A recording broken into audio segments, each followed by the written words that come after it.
অন্তর্বর্তী সরকারকে দ্রুত প্রয়োজনীয় সংস্কার শেষে নির্বাচন দেওয়ার আহ্বান জানিয়েছেন বিএনপির যুগ্ম মহাসচিব অ্যাডভোকেট আব্দুস সালাম আজাদ। সকালে জাতীয় প্রেসক্লাবের সামনে আন্তর্জাতিক আদালতে সীমান্ত হত্যার বিচারের দাবি ও ভারতীয় আগ্রাসনের বিরুদ্ধে প্রতিবাদ সভায় উপস্থিত হয়ে এসব কথা বলেন তিনি। বলেন, সার্বভৌমত্ব নিয়ে আজ প্রশ্ন উঠেছে। বাংলাদেশের স্বাধীনতায় বিশ্বাস করলে ভারত স্বৈরাচারকে আশ্রয় দিত না বলেও মন্তব্য করেন তিনি। সভায় কুড়িগ্রামের স্থানীয় বাসিন্দাদের উপর লাঠি চার্জেরও প্রতিবাদ জানানো হয়।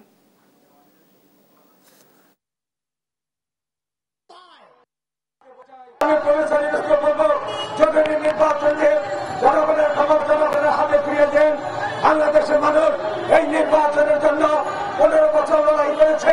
আজকে যদি বাংলাদেশের গণতন্ত্রের প্রতি অথবা বাংলাদেশের স্বাধীনতার প্রতি